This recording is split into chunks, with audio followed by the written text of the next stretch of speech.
ఈ రోజు మీ ఎంగేజ్మెంట్ పెట్టుకుని ఇక్కడికి వచ్చారు కదా, అందుకే.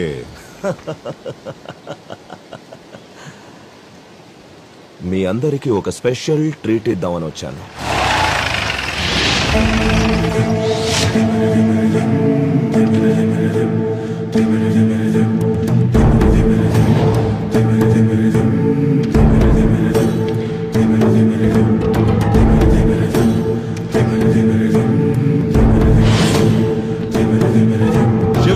మై డార్లింగ్, అందరూ తన వాళ్ళ కోసం పనిచేస్తే నువ్వు తన వాళ్ళని కూడా లెక్క చేయకుండా పనిచేస్తావు.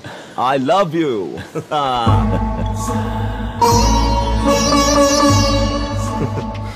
రేయ్, తీసుకురండి రా.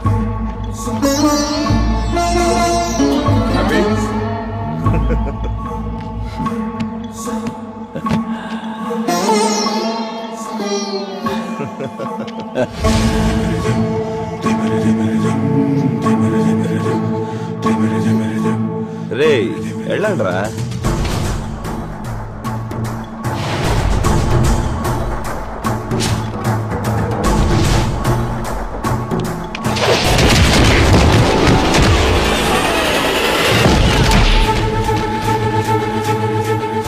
ఇంకా చేయాల్సిన పని చాలా ఉంది. ఎవడైనా ముందుకొచ్చాడో నరుకుతా. రే శివ, ఎవరడ్డాకొచ్చి ఏం మాట్లాడుతున్నావు? నేను కొట్టాలని డిజైన్ అయిపోయానంటే అడ్డా ఎవడిదైతే ఏంటి? అడ్డంగా ఎవడొచ్చినా సరే తొక్కేసి కాలు మీద కాలేసుకుని మీసం తిప్పుతా. ఏంట్రా టోనే చేంజ్ అయింది? ఒక టోన్ మాత్రమే కాదురా, అక్కడ కూర్చునుంది కదా, తను నా ఎంటైర్ క్యారెక్టర్ నే మార్చేసింది. నేనెంత ఇడియట్ లోఫర్ పాపిని వర్స్ట్ నా కొడుకునంటే నన్ను కాళ్ళకేసుకున్న చెప్పులు వదిలే చోట కూడా కూర్చోపెట్టకూడదు. అలాంటిది నా కాళ్ల మీద పడి ఏమందో తెలుసా? ఆశీర్వదించన్నయ్యా అంది.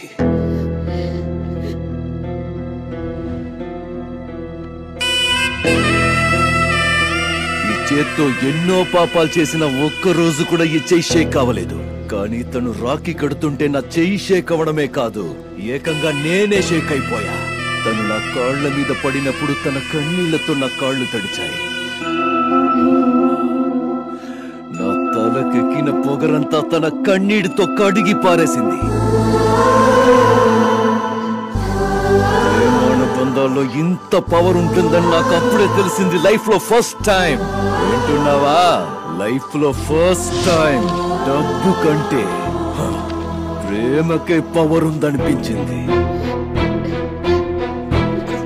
చిన్న వయసులో మా నాన్న వస్తాడన్న నా నమ్మకం అబద్ధమైనట్టుగా మా అన్నయ్య వస్తాడన్న తన నమ్మకం కూడా అబద్ధం కాకూడదని డిసైడ్ అయిపోయా.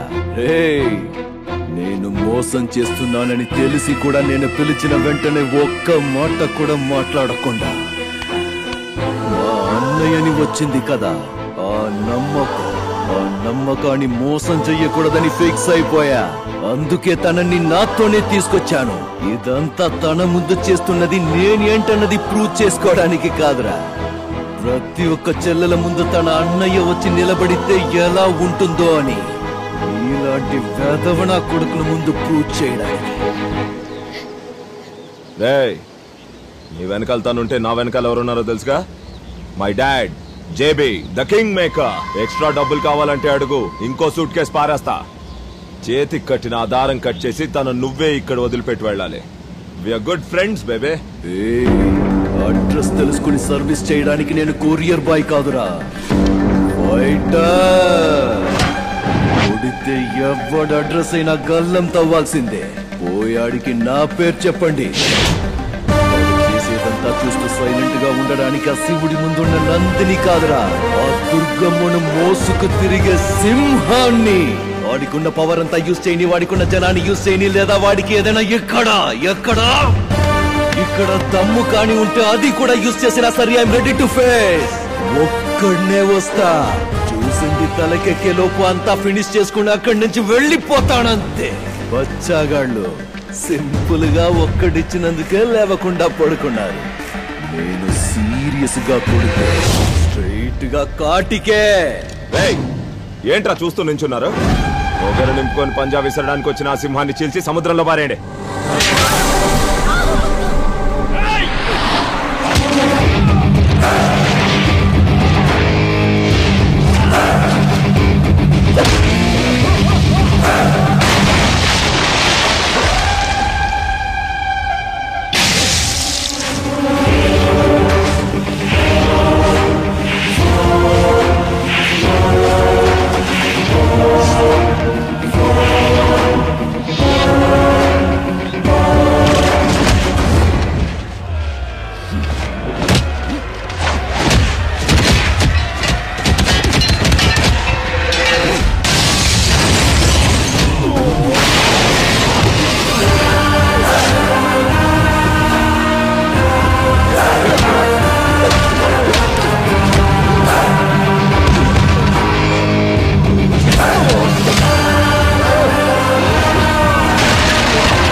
ఫోన్ చేసుకురా. Okay sir. ఇంకా ఎంతసేపు? వచ్చేస్తాడమ్మా. వచ్చేస్తున్నాడు. ఆన్ ద వే.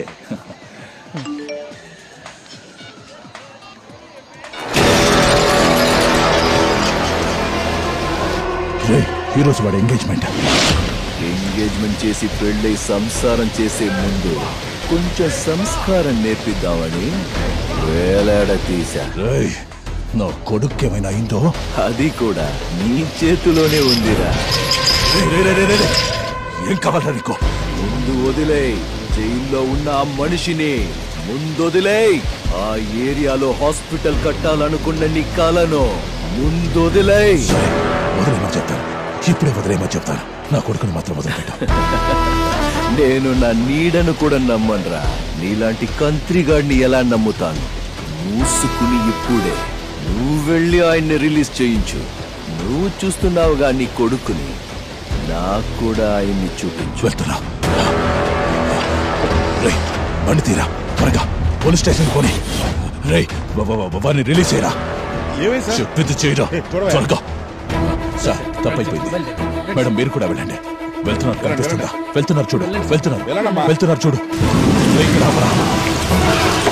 చూడు చూడు ఇక్కడికే వచ్చారు. చూడు చూస్తున్నావా? సరిగ్గా చూడు. సరిగ్గా వినండి. అందరూ వినండి. ఈ డాక్యుమెంట్స్ అన్ని చీచేస్తున్నా. ఇక మీద ఈ స్థలం మీదే, సరేనా? చీచేస్తున్నాడు చూడు. చెప్పిందంతా చేశాను. నా కొడుకేదైనా జరిగితే నేనొక రకమైన కంట్రీ మేడ్ పిస్టల్ లాంటోడిని. ఎదురుగా ఉన్న శత్రువుని మాత్రమే కాల్చను. సరిగా హ్యాండిల్ చెయ్యకపోతే కన్ను పట్టుకున్న వాడిని ముందు కాల్ చేస్తా. Handle me with care. మీరెంత రాక్షసుని పెంచారో తెలుసా? వాడు రాక్షసుడు కాదమ్మా. వాడి గురించి నాకు బాగా తెలుసు. అందరూ ఉండి కూడా ఎవ్వరూ లేని అనాథలా పెరిగాడమ్మా. వాడికి వాళ్ళ అమ్మ కావాలనే పంతం తప్ప ఎవ్వరినీ బాధ పెట్టే ఉద్దేశం లేదమ్మా.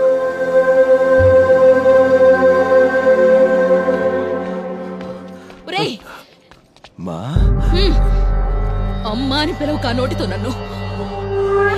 చెల్లెల్ని డబ్బు కోసం తాకట్టు పెట్టినప్పుడే చచ్చిపోయాడ్రా నా కొడుకు. తను పాపం అన్నయ్య వస్తాడు అని రోజు ఎదురు చూసేది. అలాంటి దాన్ని ఈ స్థితికి తీసుకొచ్చేసావు. కన్న తల్లిని ఇంత బాధ పెడితే నువ్వు నాశనం అయిపోతావు. ఈ చేత్తో నిన్నెత్తుకు పెంచానన్న ఒకే ఒక్క కారణం వల్ల నిన్ను చంపకుండా వదిలేస్తున్నాను. వెళ్ళరా, వెళ్ళిక్కడి నుంచి. నా కళ్ళ ముందు కనిపించుకో. వెళ్ళమనండి. వాడిక్కడి నుంచి వెళ్ళమనండి. ఎన్ని రోజులు నువ్వు నన్ను తిట్టినా, చీకొట్టినా, అవమానించినా అన్ని సహిస్తూ వచ్చాను. ఎందుకో తెలుసా? నిన్ను నా సొంత కొడుకని అనుకున్నాను.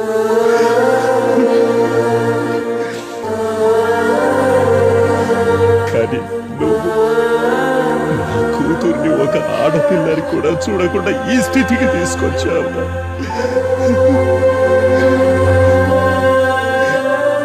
నీకొక సొంత చెల్లుంటే ఇలాగే చేసుండేవాడుగా.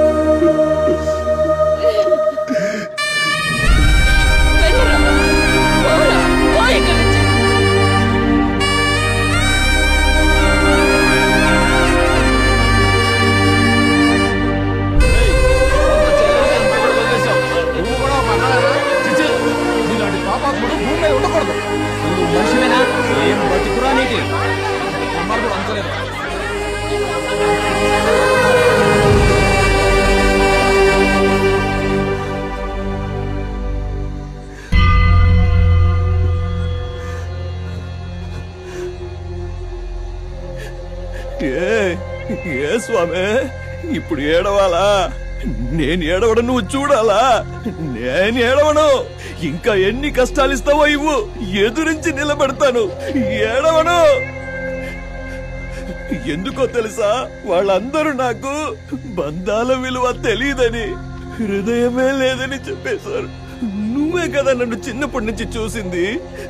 నువ్వే చెప్పవయ్యా, నాకు బంధాలు విలువేంటో తెలీదా? నాకు హృదయమే లేదా?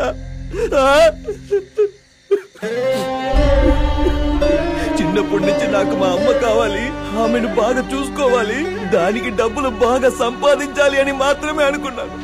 అందుకే ఈ ప్రపంచంలో మిగతా అన్ని చిన్నవే అనిపించాయి. ఇలా తయారయ్యాను.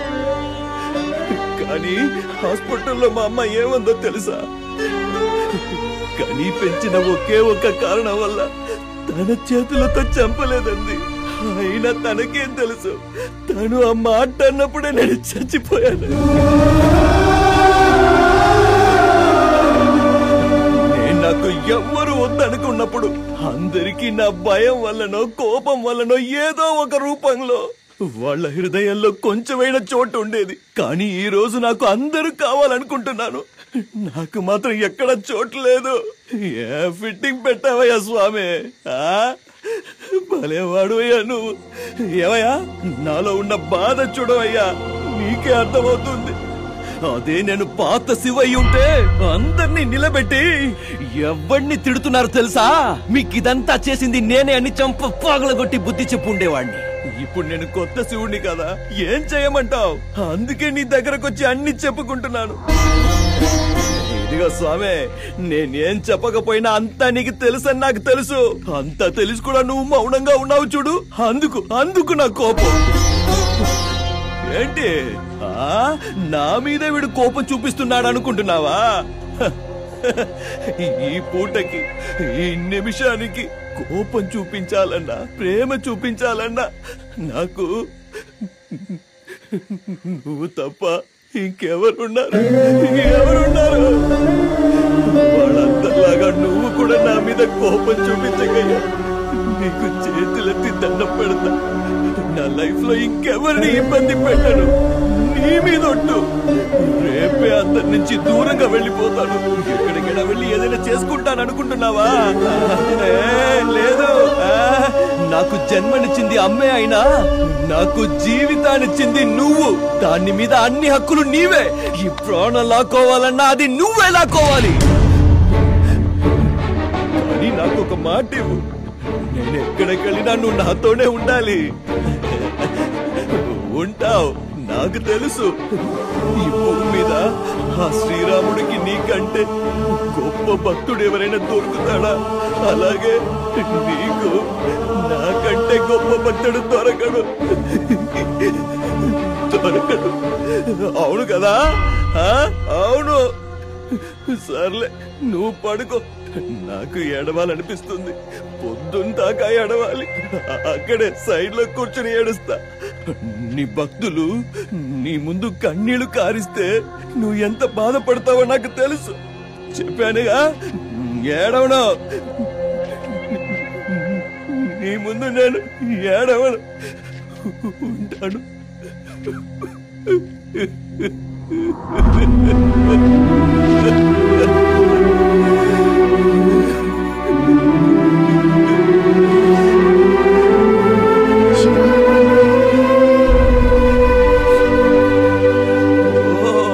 టీచర్ అమ్మా, అందరూ తిట్టారు, నువ్వు ఒక్కదానివే మిగిలావు. రా మరి, నువ్వు కూడా తిట్టేసి. నేనెందుకు తిట్టాలి?